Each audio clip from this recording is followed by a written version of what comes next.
I think fasting is just this amazing state in the body that we have not at all studied enough for all of the major benefits that we know that it brings you. It's one of the only ways that we know of to reliably extend lifespan, and it helps to treat, prevent, or delay most major diseases, not only in experimental mouse and animal studies, but also in actual clinical studies as well. It's just this amazing thing that's just built into our body, right? It's free. Anybody can try it. Anybody can do it. Can kind of work their way up to the lifestyle. I mean, I'm going to be biased here. I'm going to say, like, you should probably try fasting, right? Like, that's gonna. I thought that might be where that was going to go. Hey everyone, Derrick Hines here. Welcome to the podcast where I'll share with you the patterns, insights, research, and technologies that we use in my own pain and performance practice to help people improve their health, speed their healing, and increase their longevity. Thanks for listening. I hope you enjoy it. All right, Dr. Chris Rhodes, welcome to the Pain and Performance Podcast. Hey, Derrick, thanks for having me. Really happy to be here. So you have an interesting journey. I thought this was kind of fascinating that you have a PhD in nutrition, and a lot of what you talk about is not consuming nutrition. Oh, yeah. I was very much the black sheep of the nutrition department at UC Davis. Yeah, because like you said, everybody else was like, you know, how many strawberries should we eat to be healthy, right? And I'm like, well, maybe we just don't eat it all. Like, maybe that's the way.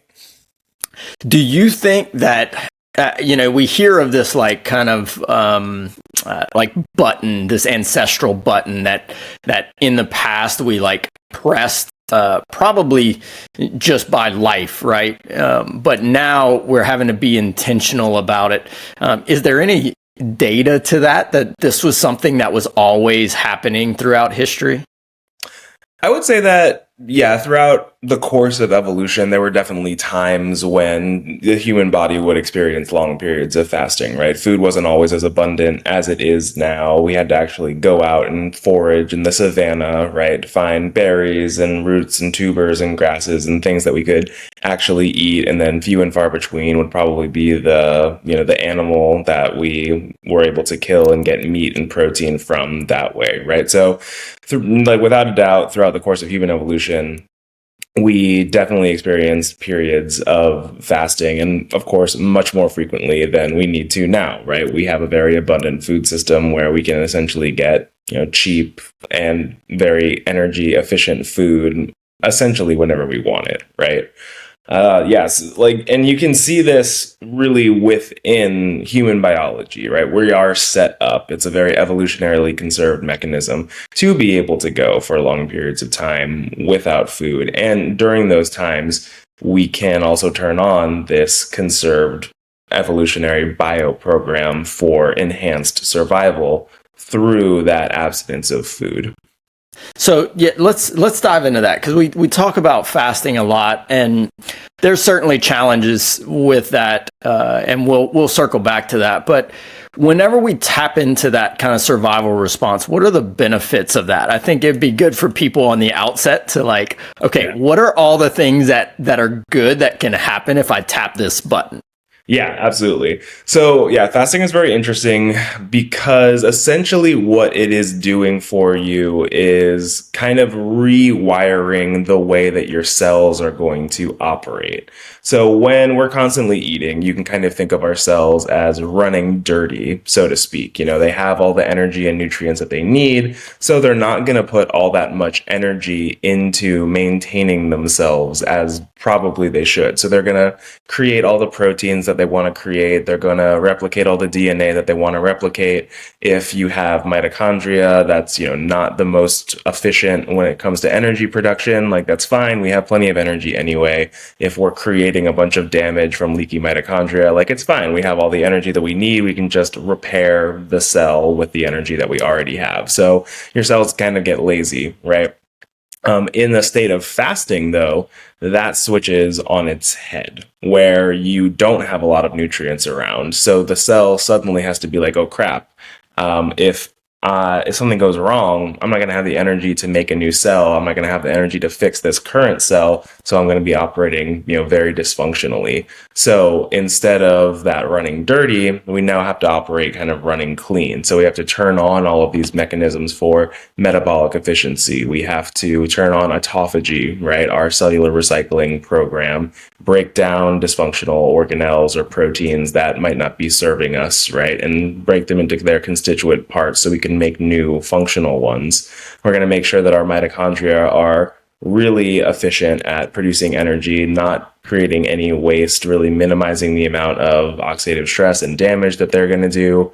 We're going to increase cellular stress resistance as a whole so that the cell, is maintained for as long as possible. And that's basically, what, from an evolutionary perspective, our cells are going to be trying to do during a fasting state. It's basically trying to maintain their survival and longevity for as long as possible so that you can get to a place where there are actually, more nutrients and a better environment, because that's also going to be the one where you can get to the next generation, right? So you can actually have a kid and raise it in an environment that has a lot of nutrients so that it doesn't die and you don't die. Yeah, it's interesting that you say kind of the dirty clean thing, because I think every time that we have had somebody go through kind of a fast or a fasting mimicking program, one of the things they say at the end is like, I just feel like clean, like my body just feels light, it feels clean, like everything feels good. So it's an interesting thing that we feel that, but that's what our cells are doing. Yeah, that's exactly right. Yeah, what happens on a cellular level, we often feel on a holistic level, right? Because at the end of the day, those are our constitutive parts, right? So if they're healthy and happy, the same is going to be for the rest of us. Yeah, so all the benefits that people hear of fasting, decreasing inflammation, stem cell production, mitochondria improvements, immune improvements, gut improvements, all that stuff kind of comes from a lot of these changes that are happening in that process, whether that's kind of getting all the way to autophagy. That might be a good thing, is like, can we break down the stages of fasting real quick so people kind of understand when these waves happen? Yeah, absolutely. And there's a little bit of, scientific controversy out there still, because there haven't been a ton of studies of, like, when exactly do each of these things actually happen in fasting, but we do kind of know the broad strokes of it. So the typical fast that people are doing is more of a 16-8 style, right? And ultimately, that's probably not enough to really get into a lot of these benefits of fasting that people think that they're getting out of it, right? Like the autophagy, the stem cell regeneration, a lot of the gut microbiome things that happen, a lot of the anti-inflammatory things that happen aren't really showing up in the 16-hour fast, because it takes around 20 to 24 hours for your body to fully deplete its stored carbohydrates, its glycogen stores. And that's going to be the thing that really switches that, or flips that switch to true fasting metabolism, gets you into ketosis. And that's really not going to happen for around 20 to 24 hours. So there are some benefits to, a 16-8 style fast, definitely in terms of helping to balance glucose levels, insulin levels, and also, cholesterol levels, like triglyceride levels, lipid levels in general, because you are abstaining for food for a longer period of time. But it's just a little bit more than the typical, 10 to 12 hour overnight fast that people will experience on a day-to-day basis. So there's marginal benefits, but it's not amazing. Really getting into that more like 20 to 24 hours, that's where you'll see, all right, we're done with our endogenous energy reserves for carbohydrates. We're really going to make this switch over to lipid metabolism and ketone metabolism. And that's kind of the starting phases of fasting metabolism.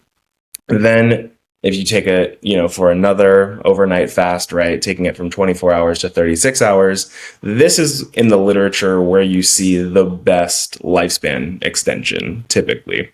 So that alternate day fasting style where you're eating one day, then fasting the next day, eating one day, fasting the next day, that'll give you around like a 36-hour fast. And this is where you kind of really start to get into autophagy. You see these anti-inflammatory effects. You see these effects on mood and cognition because you're giving your body enough time to not only get into the fasting state, but also be there for a more prolonged period of time. So you are activating your metabolic efficiency pathways and getting more into that, survival bio program. Yeah. And then beyond 36 hours, there's even less data, but we know that autophagy pretty much peaks and stays elevated at around that 48 to 72 hour mark. That's typically where you're going to get the best, cellular stress resistance, the best cellular health effects that we know of right now. The immune stem cell regeneration, that's been shown to happen around the 72 hour mark. And then beyond that, when you get into, weeks of fasting, there's really interesting data that's coming out of some of the fasting and longevity clinics around the effects that can happen there. But a lot of people, can see great effects on obesity, type 2 diabetes, autoimmune disorders, and then, of course, cancer treatment as well, right? Because when you get really deep into fasting, most cancer cells can't actually survive on anything except for glucose as their energy. So the urine ketosis, that's what your cells are using. Cancer cells can't use that, so they actually end up starving themselves out. Yeah, we found this in an interesting way quite a few years ago. Start studying kind of prolonged fasting, and I had a patient who came to me significantly high inflammation levels. Like her C-reactive protein was like a 12, wow. So very high. Had done everything medically that was possible. Wanted to, just start feeling better. So we start working with her. We ran a bunch of tests and find out, of course, her, all of her micronutrients are just terrible all over the map. We start to kind of work on some of that stuff, and somewhere in there I come across these prolonged fasting mimics, and had a conversation with her. She was up to try it, and she ended up doing the Prolon type of 5-day fasting mimicking program. And after 3 months, we retested her. C-reactive protein was down to a 4. When high dose medication, steroids, all kind of stuff didn't move it. We all kind of paused. I mean, this is probably let's say 6 years ago, maybe 5 years ago, and we all just sort of and she's like, I feel fantastic. A lot of these things that I was dealing with, she had kind of a failed back surgery, she had all this stuff, a lot of the nerve pain was gone. And it was just this first aha moment of how powerful it could impact pain and healing, because I think she might have done 1 or 2 little boosters over the next year, but that level of pain that she came with never came back. Not to say she didn't have some increases, but that was okay, we need to double click on this and dive much deeper, because how many people, their body is stuck in a rut and it can't get this, and we're given more medication and we're piling more things on. Maybe we need to start taking things off. Yeah, it's a very Western medical philosophy, right? Where it's okay, cool. If there's a problem, we'll just put a drug on it and then we'll treat the symptoms of it, not really the actual cause. But then the drug will have a side effect, so we need to add another drug to combat that side effect. And then that drug will have a side effect, and we need to add another one to combat that side effect.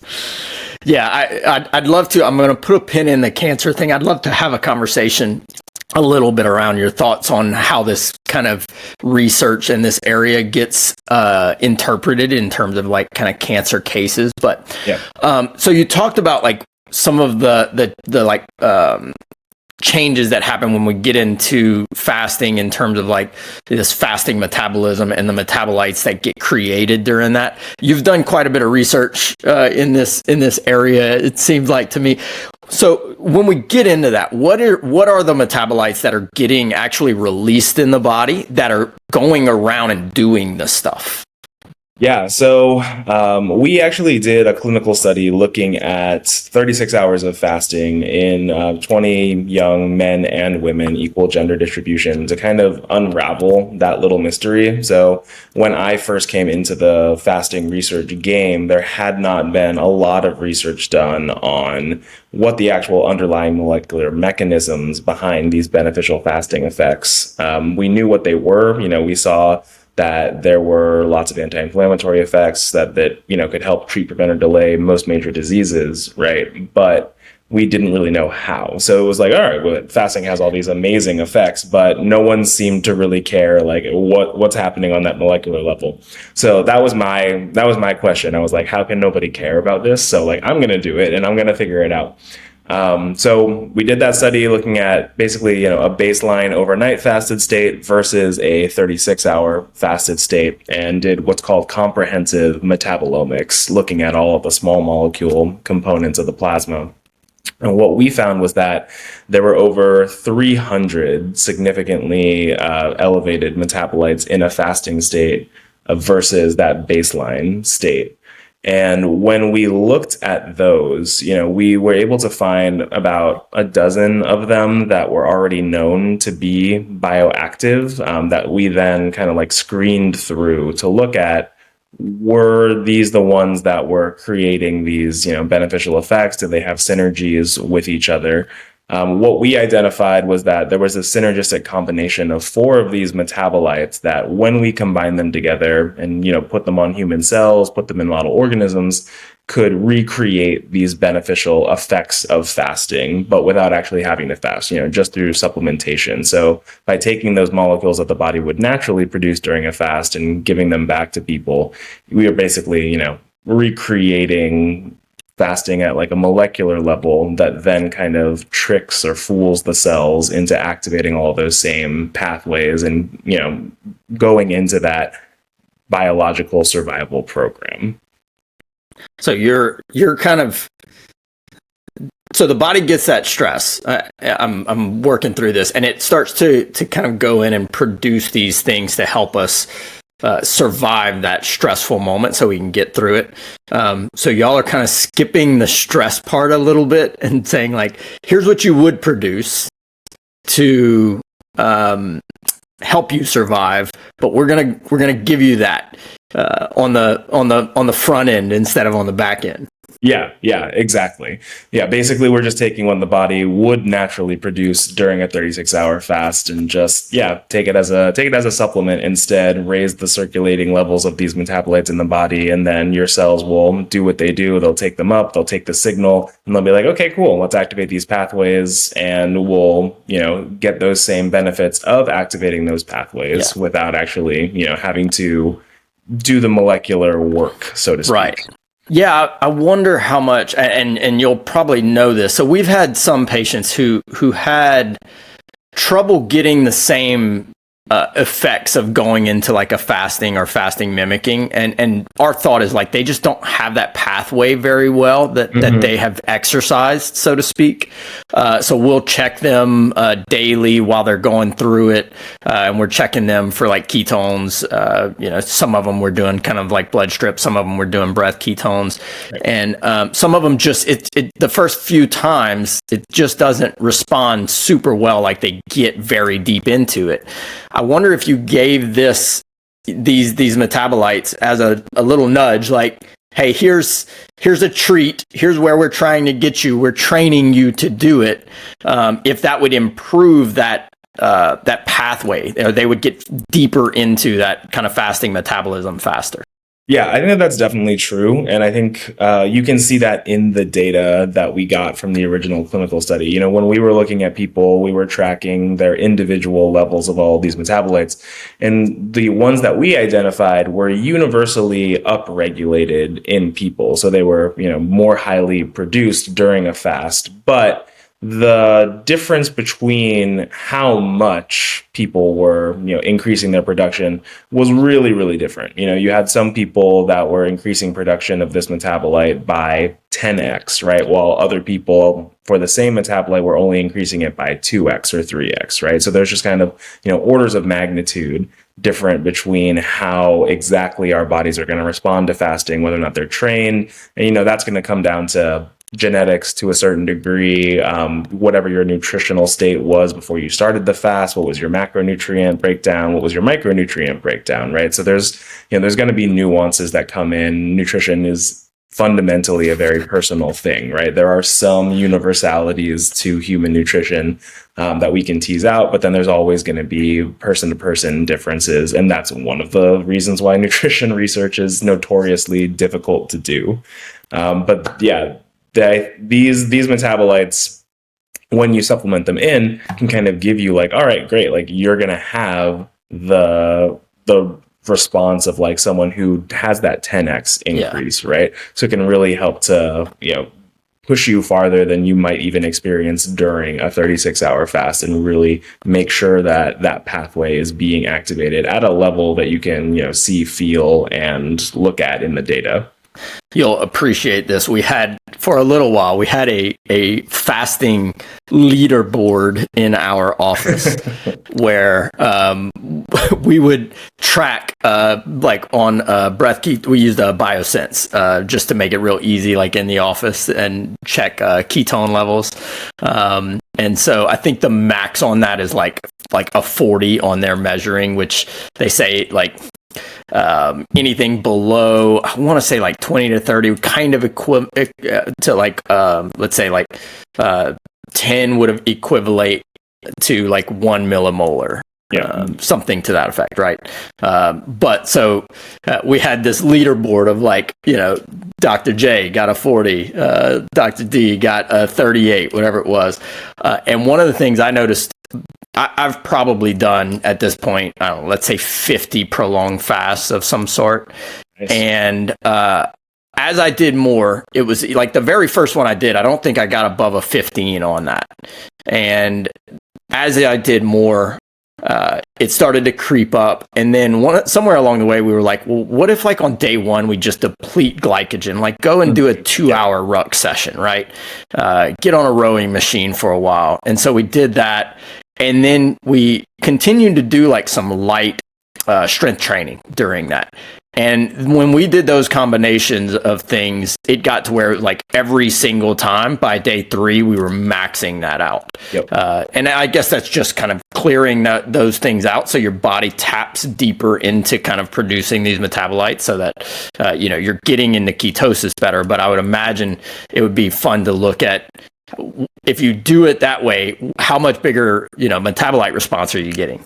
Yeah, that would be really interesting. And I'm sure that there would be some differences, not just because of the faster energy depletion that's going to push you into those deeper stages of fasting a little bit quicker, but also because there's going to be different metabolite expression profiles based on the exercise that you're doing, and even the types of exercise that you're doing, right? If you are doing something that's more like, strength training and weight training and resistance training, that's going to stimulate more of the anabolic pathways, right, and create those muscle tears that then require the insulin rebounding and the IGF-1 secretion and all of that. That's going to give you a different metabolic profile than doing something like marathon running and kind of extended endurance exercise that's going to push you more into catabolism, right, and kind of stimulate more of these fasting like pathways like AMPK and P13K. That's interesting.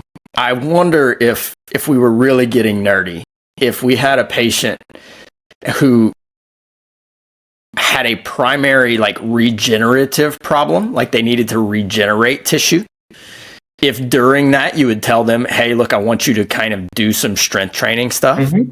Yeah. Versus if you had a patient who was primarily inflammatory problem, like systemic inflammation, if they might stay in the like kind of, let's call it cardio for lack of a better, throughout that, and it'd be a little less in the strength training.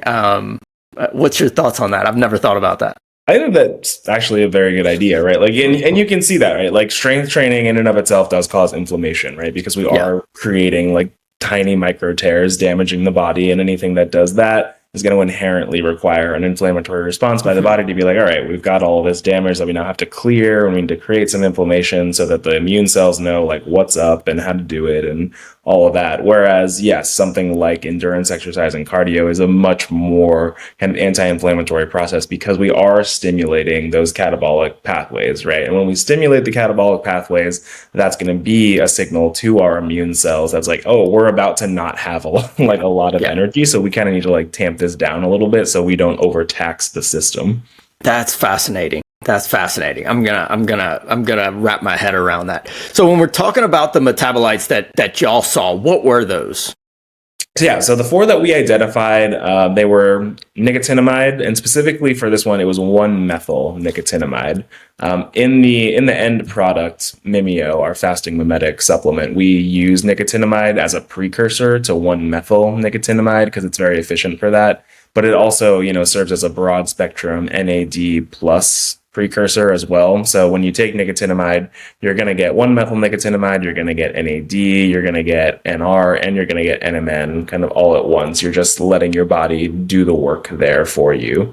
The next one that we found was spermidine, which is really well known autophagy inducer in the body. One of the primary ways, basically just by helping to inhibit other molecular mechanisms that inhibit autophagy.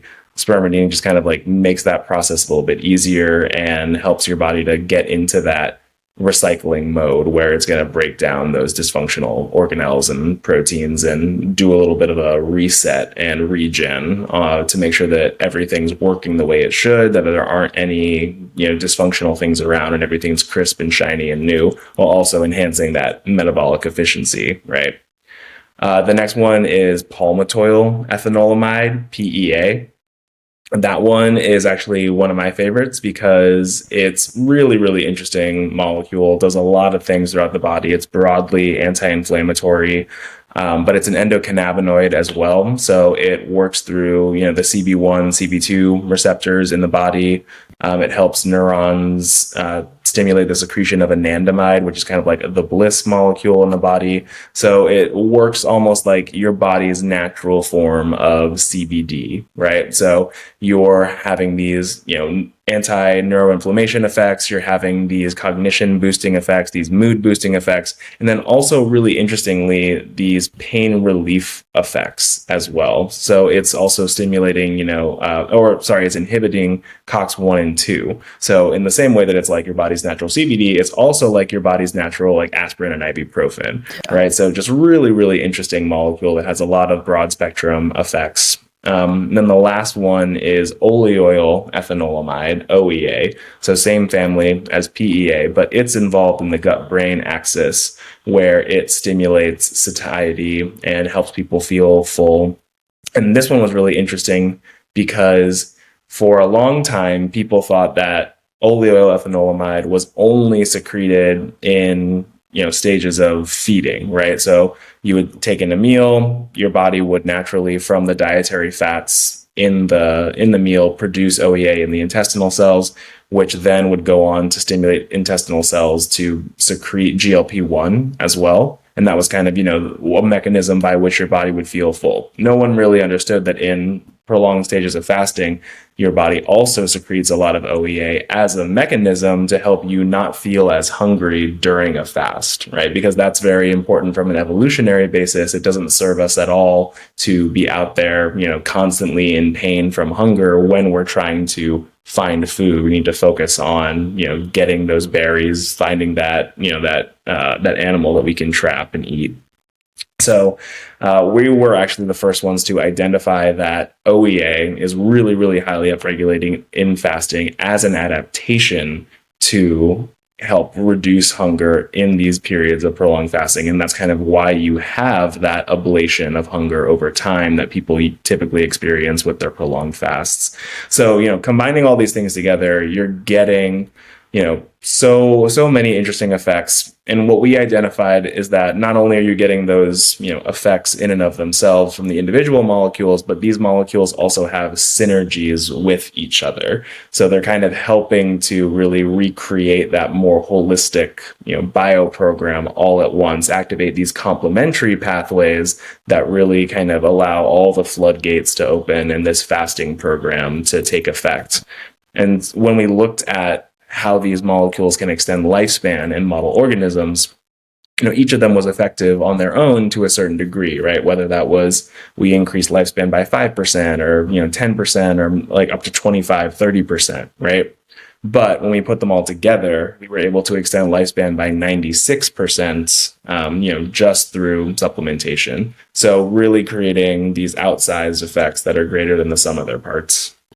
Yeah, that's a massive change with the synergistic effect.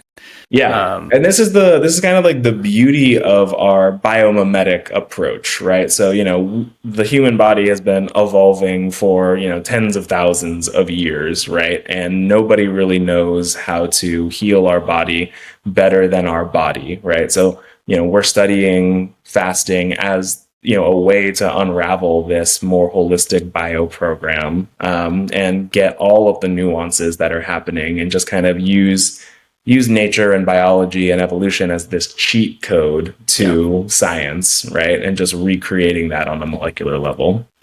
Yeah, we've used PEA a lot. When I saw that PEA was in there, I was like, "Oh, that's fascinating." I didn't realize that PEA was so related to kind of fasting and fasting mimicking.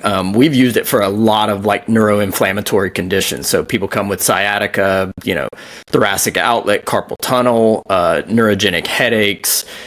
PEA can be super powerful at reducing the inflammation at the nerve. Mm-hmm. And I mean, within a matter of 2 weeks, you're talking like 50-60% reduction in nerve pain.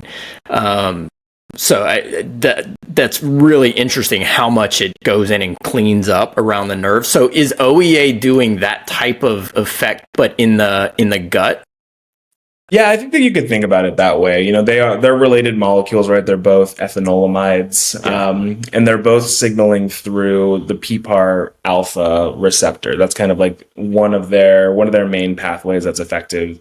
OEA is also, it's less of a rest, relax, and repair molecule than PEA is. It's a lot more metabolically oriented, so it's really going to be their kind of pushing cells into more of what you would experience during a fast, which is lipid metabolism and lipid breakdown and the activation of AMPK, the activation of NRF2, the activation of ERK.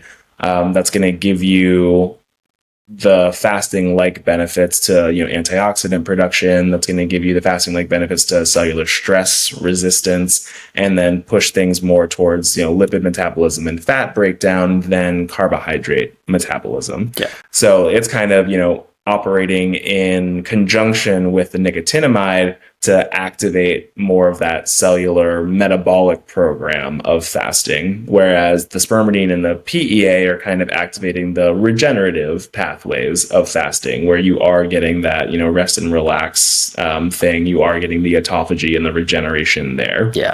Yeah, as you say that, like the thing that comes to mind for me is it makes a lot of sense that the synergy is needed, because you need balance with this in a very kind of level way, for lack of a pun there. But yeah, go ahead. Oh no, when you look at cellular metabolism, like when you map it out, right?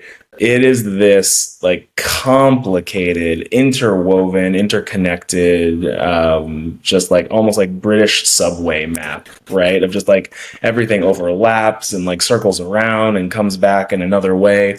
Everything's connected to each other on like hundreds and hundreds and hundreds of levels, right? That we can't even see because we just have, dumb little caveman brains right now. But that's the level of biological complexity that you really have to recreate in order to, open these floodgates, right? Like looking at just one pathway, typically, in biology, one pathway is going to have, feed forward mechanisms, feedback mechanisms. There's going to be an inhibitory enzyme over here. There's going to be an upregulating enzyme over here. And those things are then also going to be interconnected with each other. So you have to really, and then even beyond that, right? There's another inhibitory protein beyond that, and another inhibitory protein beyond that, and you kind of have to hit these things at multiple different levels to even try to really turn a pathway on. When we do this pharma style one molecule one target approach, that's where you get into all this trouble with, I'm overactivating this without respecting this other pathway that the body actually needs, and then we get these weird side effects, and these even when the effect is good, like maybe it's too much, maybe it's too little. So that's kind of the beauty of this biomimetic approach, and using these natural molecules in the the levels and the ratios that you would experience in the body to better recreate our natural systems. What do you think the kind of practical application of this stuff is? When I look at kind of prolonged fasting and the longevity benefits, I think we almost would want to separate the healing and longevity benefits to some degree, in terms of frequency of how often I would want somebody doing that. When we look at skipping the fasting part of it and just giving the metabolite to it, what are the downstream effects? What are people going to actually get out of that? And then my follow-up is can we overdo it? Could it almost be we're fasting too often? Does that make sense? Yeah, I totally hear you on that. So in terms of downstream effects, there's going to be a lot, because you're going to get all the effects of PEA and OEA and spermidine and nicotinamide, and then all of the additive effects that they're giving each other because of the synergy. But in terms of what people could feel coming from the PEA itself, right? Kind of what we talked about before. There's that elevation of cognition, elevation of mood, and then also the pain relief aspects of it. From the OEA, and this is kind of what we hear from our customers most often, is that there is this hunger suppression effect that happens, right? Your body isn't normally going to be producing OEA at this high of a level unless you are in those deeper stages of fasting.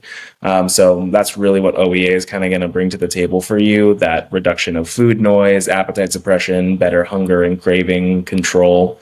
Nicotinamide, that's going to be basically, optimizing cellular energy, that metabolic efficiency, that feeling of, running clean, as we say, right? And then spermidine is one of the ones that you probably, won't feel outright. It's much more of a, operating at a cellular level kind of molecule, but there have been studies with it showing that, over time, especially in elderly folks, can really help to improve memory and cognition. Yeah. So that's kind of what you'll be getting from Mimeo on, more of a day-to-day basis, right? Improved energy, better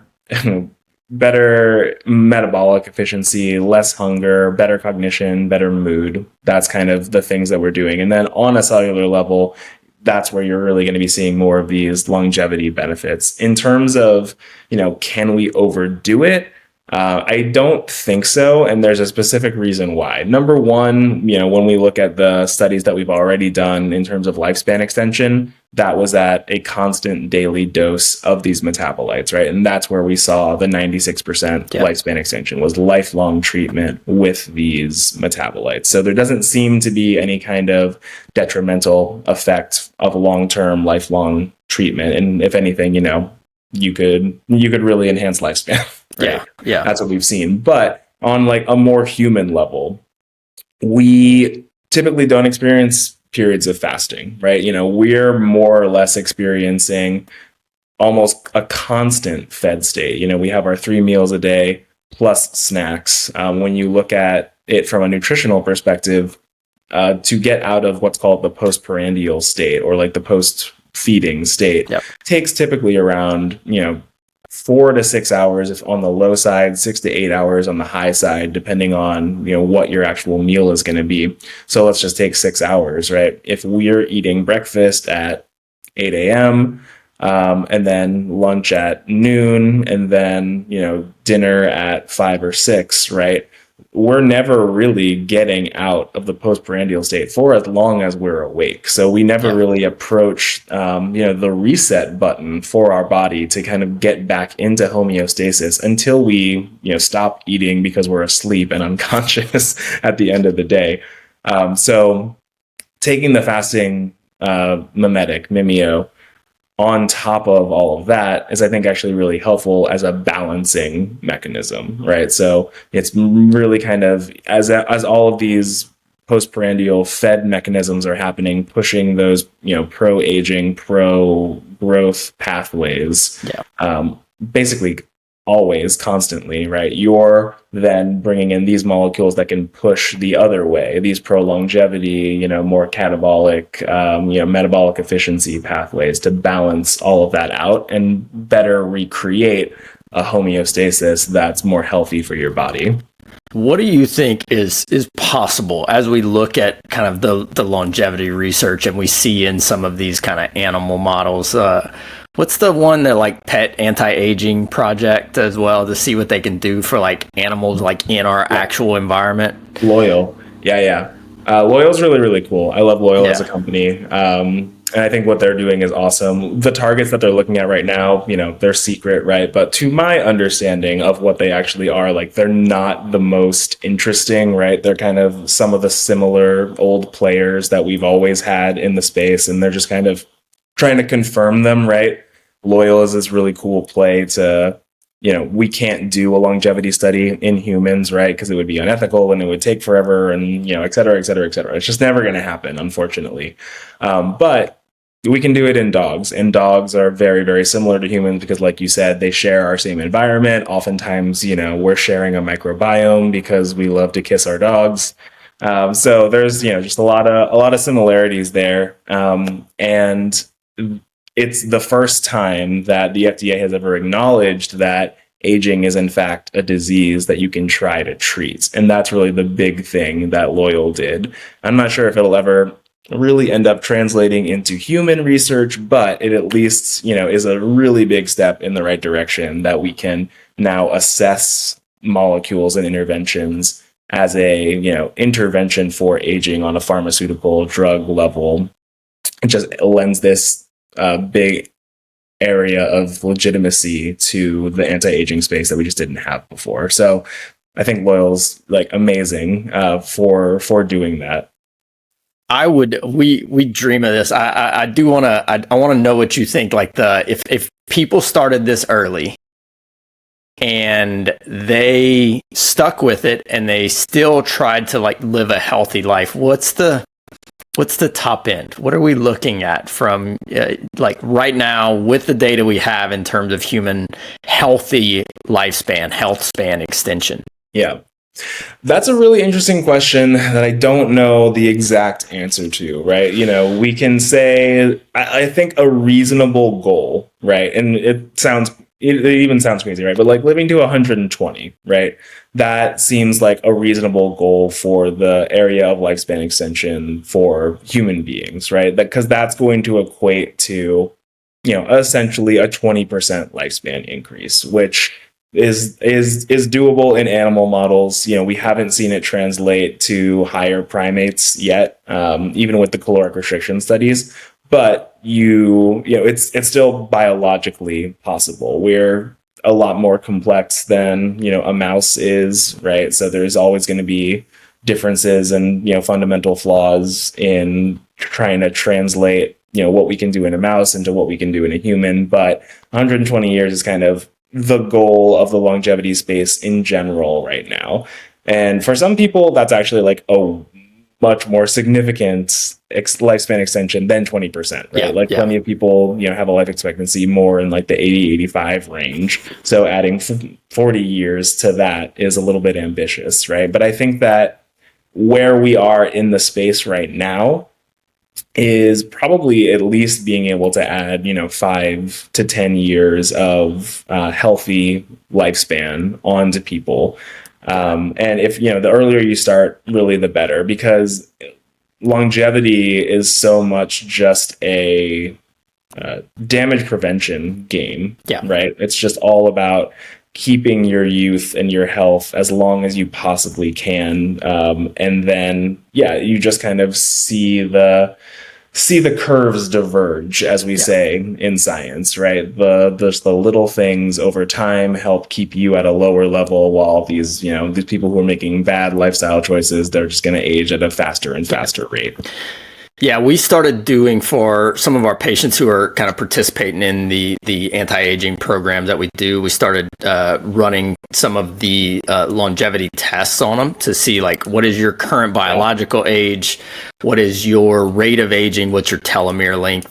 And one of the projects that we're working on is, if we brought somebody in, we did a blood test, balance all of the micronutrients that they need, take them through something like this, where you get them into kind of cell cleanup, get them into some fasting states over like a 90-day period, and do the mechanical stuff, such as, like PEMF to improve blood flow and cell function, cryo, kind of clean up some of the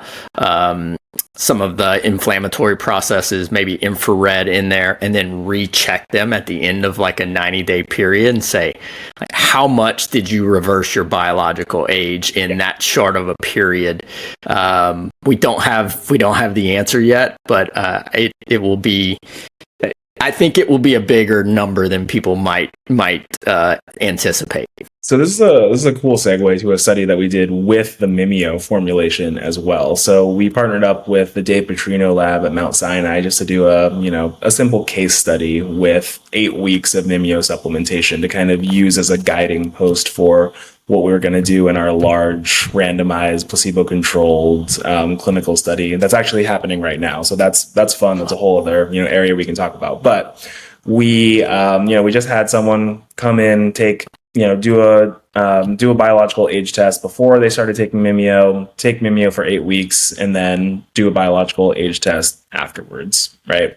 So 2 months of supplementation with Mimeo, we were able to get a 2.5-year reduction in biological age, just through taking the supplement. There's no other, dietary changes. There were no other, lifestyle changes. And what was really remarkable outside of that, 2.5-year reduction in biological age was that their blood markers just really improved as well. So we were able to improve their glucose levels, their HbA1c levels, their insulin levels. We were able to improve their triglyceride levels, their total cholesterol levels, increase HDL, good cholesterol, while reducing LDL, bad cholesterol, right? So a better HDL-LDL ratio, which is a much better predictor of cardiovascular health. And also really cool was that we were able to boost their free testosterone by 50% as well.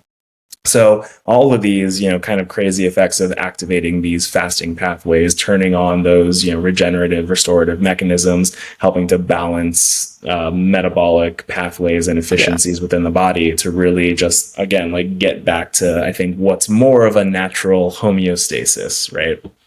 It's amazing because it gives us a power that I don't know that we knew we had until the last few years, where some of this started to come out. Like, everybody talked about, like, living longer, increasing health span, and, the big stuff, eat healthy, don't cause damage, exercise for sure.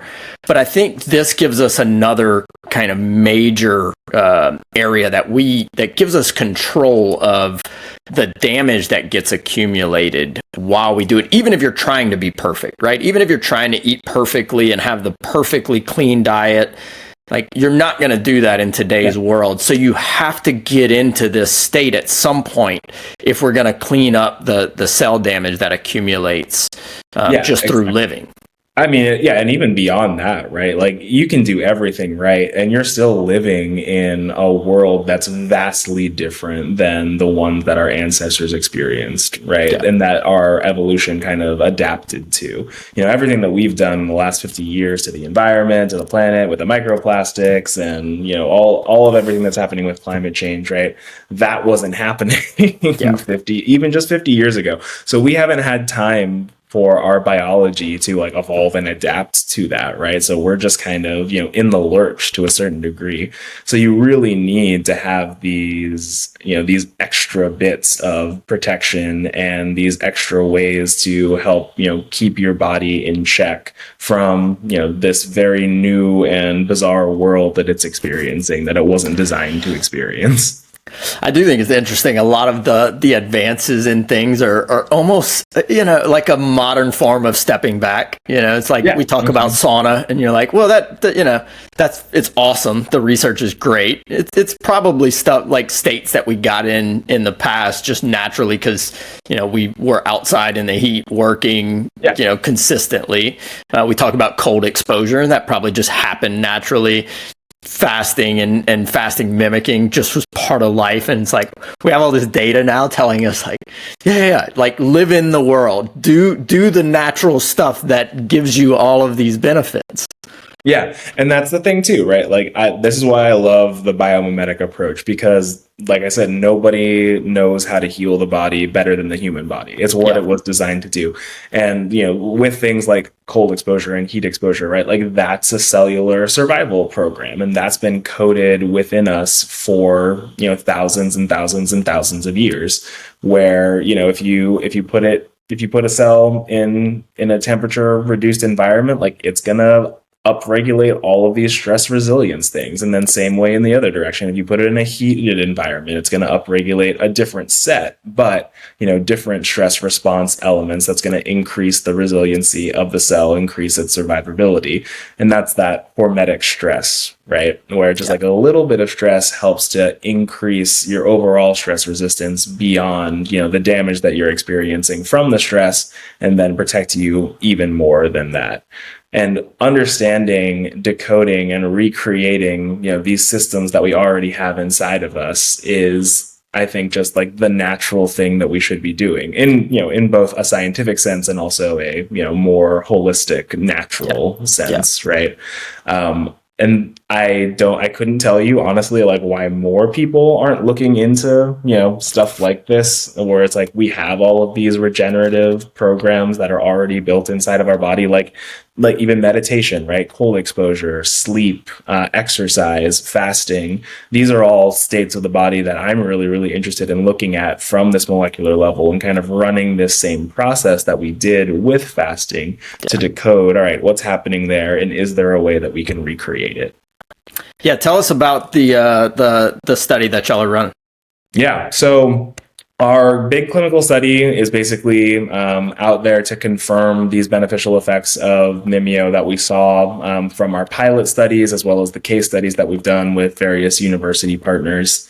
Essentially, we are going to be looking at 8 weeks of supplementation with Mimeo in a 92 patient population that's randomized, double-blind, placebo control. So basically the gold standard clinical study that you can do with an intervention. And we're just going to look at what 8 weeks of Mimeo can do for biological age, for the metabolic and cardiovascular metrics that we were talking about before, inflammation status, oxidative stress status, and then also mood, sleep, cognition, and hunger as well. So kind of, everything that Mimeo, that we've seen Mimeo be able to do in the past, like we're checking it now to make sure that it's not just, take our word for it. It's very much this formulation does this thing in this amount of time. Why I'm really excited about it is that we'll be the first longevity company to, in a randomized double-blind placebo-controlled study, assess whether or not we can reduce biological age in humans. And so if that, that data ends up going the way that we think it's going to go, that we have all the, evidence on our side to point that it's going to go, that'll make us the first and only longevity supplement to ever have been shown to reduce biological age in a interventional clinical study, and not just, retrospective analysis. Yeah. That's an amazing kind of collaboration, I guess, getting that out there. When is that going to be done? So we started the recruitment process in the beginning of August. We anticipate that we'll be done recruiting by the end of September, and then the 8 month or the 8 week period after that. So we should have data back by early 2025. Love it. Yeah, that we'll have to have a recap once that gets out there. Oh yeah, I would love it. Whenever you're kind of thinking about this in terms of like putting this stuff in people's lives, obviously the data continues to show, hey, look, we probably need more of this than less. Where do you think doing actual prolonged fast fits in there? Do you think that are we still trying to do that? Like my family, we try and do it once a quarter. What's your thoughts around how we kind of even synergize with that? Yeah. So the great thing about Mimeo is that, yes, you can use it as a fasting mimetic. You can take it with food and get these same benefits of fasting. We showed that in our original, pilot clinical study. But you can also use it as a fasting enhancer, right? So like we said before, there's plenty of people who are just doing the 16-8 style, right? Because that's all that they can handle at first. It's their first go around with fasting. You want to start with skipping a meal and kind of working your way up, right? Or it's just what fits into their lifestyle. But Mimeo was designed to mimic the effects of a 36-hour fast, right? So that's something that most people are never going to experience within their fasting journey, right? So it can actually be a great fasting enhancer to kind of get you those longer term benefits that you wouldn't ordinarily experience in your shorter term fasts, while also making fasting itself easier because you have those benefits to appetite suppression and energy and mood and cognition, right? Yeah. I'd still definitely recommend that people do fast. I still fast. So I'm a 1 meal a day guy because that's what works for me and my lifestyle. And so that's how I start my day, is just a cup of green tea with Mimeo. And that just kind of, helps me get through the entire day, really focus in on what I need to do as the CEO of a biotech company, right? And then at the end of the day, I kind of get to turn all that off, have this big, food reward where I get to decompress and just relax. So it helps me kind of, keep that work-life balance and that separation between the spheres. Yeah. While also, getting these longer-term 36-hour fasting benefits that I wouldn't ordinarily get. Do you do anything longer than that? Like, do you do any prolonged ones throughout the year? Yeah, I haven't done a Prolon, to be honest. I've always been curious about it because, they're the only other company that's kind of in the fasting mimetic space like we are, right? I've heard some stuff. I know that it's hard to do, right? Because I'm more of a traditionalist when it comes to fasting, where it's like, if I'm going to fast, I'm just going to fast. I've done up to 72 hours before while I was, kind of taking my blood the whole time to see where these, peaks and valleys of fasting functionality are. So if I can do that, I can I can handle it without the food. I call it kind of like food teasing, to be honest, because I couldn't do that throughout the day. Like I think that it kind of throws your hunger out of whack, and it makes the experience a little bit harder than it would be if you just really just did water fasting. Yeah. But yeah, throughout the year, I'll do 36 hours of fasting, especially coming off of things like holidays and vacations, right? If there's ever a period of excess in my life, I like to balance that with a fast to just kind of reset the system and, feel clean again, right? So the day after Thanksgiving, probably fasting. Like the day after Christmas or New Year's, like probably fasting. Yeah, we started doing that as a family, basically. Like week after Thanksgiving, we do a 5-day somewhere first part of the year, like January-ish, wherever that's in there, we'll do a 5-day.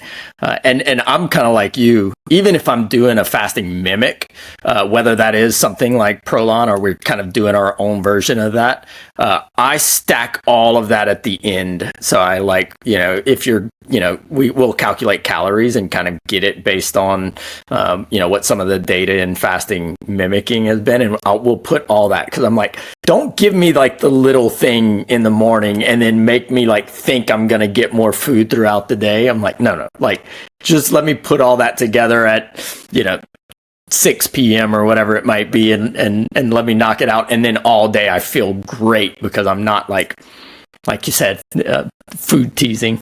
Yeah, exactly. Yeah, and I think that that's a great way to do it. I think that actually would make the program a lot easier, and I might try that if I ever go through Prolon. And it's funny. The way that Mimeo can work with Prolon is pretty obvious, right? We're a fasting mimetic, they're a fasting mimicking diet, so it makes sense that we could stack them on top of each other and enhance the benefits of each other at the same time. Because when you're in that more caloric restricted state that a fasting mimicking diet is going to give you, the metabolites in Mimeo are kind of going to be able to do their job better because it's more of the natural environment that your body would typically experience them in. So there's not going to be, a counter force that they have to balance. Rather, there's going to be a supporting force that they're going to be able to synergize on top of. And that's kind of what we see from some of our longevity clinic partnerships. So they'll be using Mimeo in conjunction with a fasting mimicking diet to help wean people off of the GLP-1 agonists like Ozempic and Wegovy, because when people come off of it, there's this huge hunger withdrawal that happens, right? And for the most part, when people come off of Ozempic and Wegovy, they haven't done the underlying work to kind of sustain those benefits, right? Because the GLP-1s are giving them that natural appetite suppression, so they don't really have to think about how do I optimize my diet at the end of this, right? Or how do I change my eating patterns, or how do I deal with cravings when I'm no longer on the GLP-1s? And that fasting mimicking diet, along with Mimeo, can kind of help provide that not only metabolic reset that you need and that appetite suppression that you need, but also help you to kind of transition into a better eating pattern at the end of the day. Yeah, that's brilliant. I know that we've talked to a lot of practitioners who are helping people with that in terms of getting people on the GLP-1s, and a lot of the negatives that came along with it was that it was like it was a crutch, and maybe we didn't kind of make those changes, as you said. That's a brilliant kind of program to help them bridge the gap between those two things. I haven't heard of that. That's really smart. Yeah, so that's coming out of, if you know Dr. Jeff Gladden, he has a great clinic out in Texas where, he was one of the first, big adopters of Mimeo. We're really, really grateful to him. He has a great podcast as well. And yeah, that's what he's been using Mimeo for, and he's seen really great success with his patients. What about gut health, Chris? When people are kind of dealing with gut issues, and they're trying to work fasting into their life, or they're trying to work this in there. I've had a lot of patients go through these, kind of really, really strict programs to heal things like IBS and leaky gut issues, or inflammatory bowel, or inflammatory issues there. How does this help with it? When should we use it in those settings? Is that something that there's a right time for it? Yeah, it's a great question. And the microbiome in fasting is one of those things that there's also not a lot known about right now.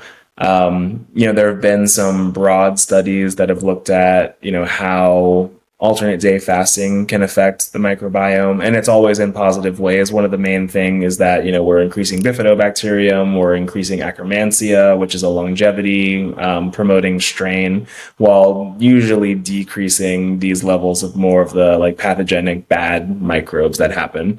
I think that there's a really interesting story behind that, and it's very much about how we kind of feed our microbiome and what our natural microbiome is. So when we're, in our constant fed state, right, you have the dietary components that are coming in from that's going to be feeding your microbiome, all of the fibers that you're taking in, or the fats and the proteins, whatever is not getting absorbed in your small intestine and is actually going into your large intestine and your colon, is going to end up being the major fuel source for your microbiome. And how those populations shift and change around is going to be based on the nutrients that they're getting. So the quality of your diet is going to immediately affect the quality of your microbiome.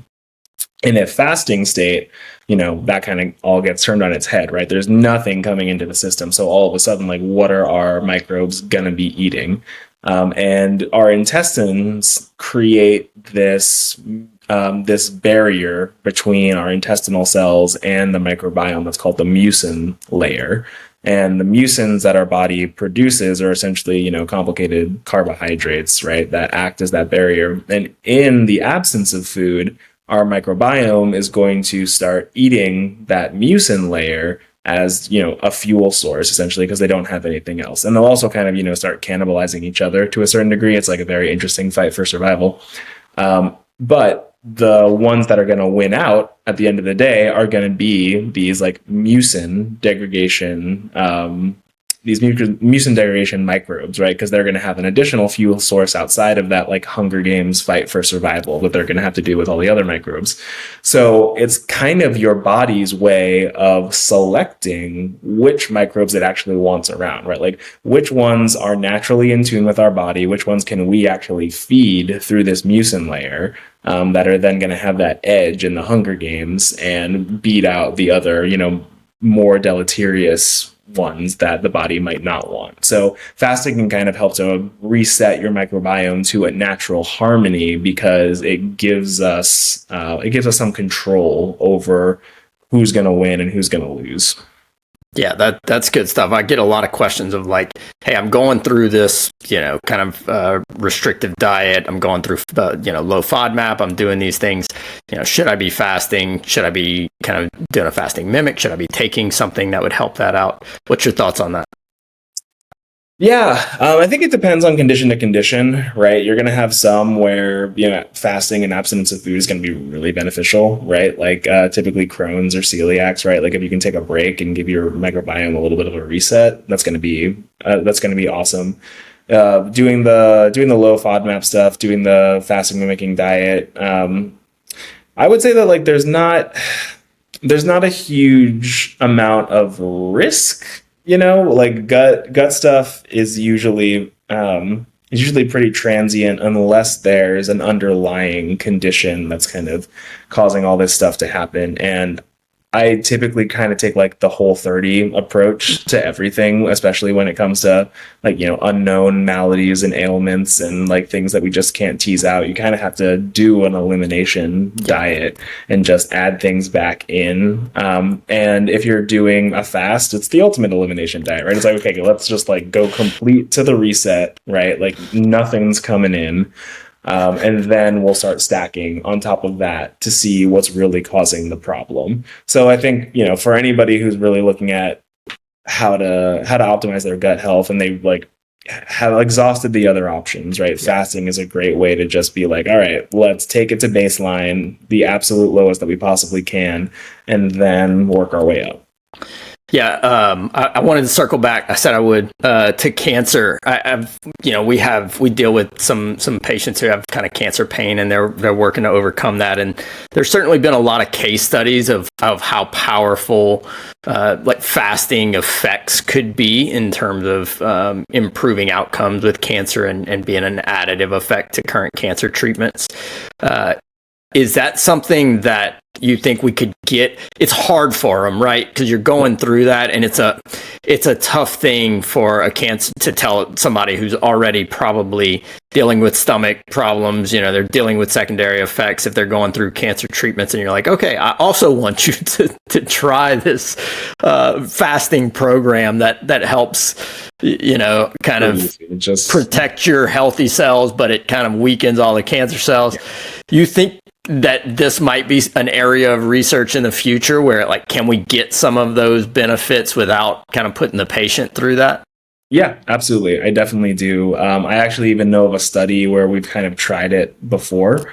So there's already been a study with oleoyl ethanolamide, OEA, looking at OEA supplementation during chemotherapy, basically showing that it has these similar, healthy cell protective effects and cancer sensitizing effects that you would experience during fasting, but just through, OEA supplementation. So something like, a fasting mimetic on top of that could be really game changing because you can get those same cellular protective effects that you would experience from a fast, but without actually having to do that like really kind of dangerous, dirty work of fasting during cancer. Because it's definitely the case that yes, while some cancers do develop, a reliance on glucose metabolism, and that's all they can use for their fuel, it's not a facet of every cancer line, right? There are plenty where fasting is not going to be something that's really going to help to kill the cancer cell because, it's still metabolically adaptive enough to be able to survive off of the ketones. Or, cancer can be a lot like, a bacterial infection, right? Where it's like, oh, okay, we had, a pocket of the cancer cells that were glucose dependent, but we had another pocket that wasn't. And so the glucose dependent one, like that's going to die. But the metabolically adapted one, that's going to be all right, fine. Like we're the strain that gets to grow now. So it can, it can help, it can hurt, it can not. It's all kind of up for grabs metabolically speaking. But in terms of creating those cellular protective effects, we've definitely seen that in the literature of, people doing 72 hours of fasting before going into chemotherapy and getting that cancer cell sensitization and the host cell resiliency so that they get less side effects overall from the chemotherapy. And even if it's just that, right? Even if it's not doing anything to the cancer cell, even if it's just helping people not be so sensitive and keep those healthy cells as functional as possible while they're getting this toxic infusion of the chemotherapy, I think that that's more than well worth it. Is that, I know I'm trying to kind of work through that. So some of those effects, do you think that is some of the same, coming from some of the same metabolites that's in Mimeo? So like, could we, if somebody's going through that, look, nothing's treatment. Everything we say on here is for y'all's education. But, could somebody almost use that where, hey, I'm leading into it. I'm going to kind of, increase my dosage of something like this before my, infusion and get some of those benefits. Yeah, absolutely. And like I said, that's what we see in that study of just OEA, right? Like we haven't tested like the full Mimeo formulation in that context, but existing literature already shows us that, if you take some of these fasting metabolites during chemotherapy, they can provide similar cellular protective effects. So I think that, if you continue to stack on that formulation, make it even more robust, and like we said, more synergistic, more recreating that natural biological complexity and that bioprogram of fasting, I think you'll probably see even better results there. Yeah, that's awesome. I had a question that somebody reached out to us. They're like, can you get him to tell us about his satiety hack? Yeah. Okay. Yeah, sure. I mean, honestly, my big satiety hack at this point is OEA. Right? Yeah. That's really the thing. And, I'll call it, I like to call Mimeo and everything that we're doing with the biomimetic research, like the ultimate biohack, right? Like we're literally taking what your body would naturally do, but just kind of putting it on demand. So OEA is definitely my big satiety hack at this point. I'm just, taking that satiety that you would get from prolonged fasting and just using it on a day-to-day basis to help reduce that food noise, really get able to lock in throughout the day without any kind of hunger pains or even like food thoughts. It's very cool. It's very interesting when you kind of get to experience it for the first time, especially if you're someone who struggles with cravings like I definitely did. I'm very much an inner fat kid. So like Mimeo was very helpful for me, especially, and like, intermittent fasting was also really helpful in general, right? It's very empowering when you can go for 24 hours without food kind of for the first time, because you've just been ingrained for your entire life that like if you don't eat every 3 hours, like your body will literally start like breaking itself down and your stomach's going to metabolize itself, and it's just like so untrue. Right? And so you get to 24 hours and you're like, I didn't die, I'm immortal. And that's such a cool experience. I really think that everybody should do it at least once, right? Just to have that kind of knowledge that I don't have to eat if I don't want to. And there are actually, benefits to mind, body, and spirit when I don't. So much. Dr. Chris Rhodes, this is fantastic, man. I've got notes like all over pages.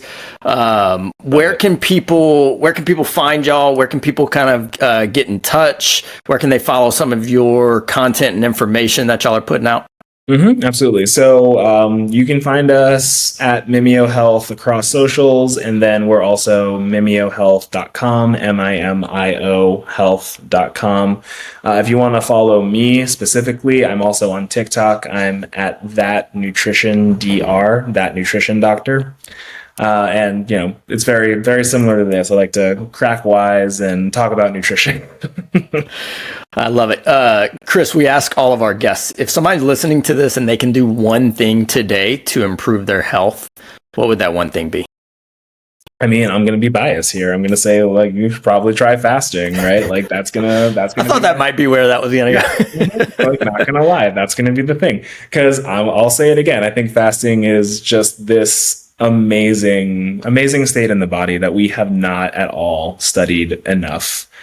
For all of the major benefits that we know that it brings you. It's one of the only ways that we know of to reliably extend lifespan, and it's like helps to treat, prevent, or delay most major diseases, not only in experimental mouse and animal studies, but also in actual clinical studies as well.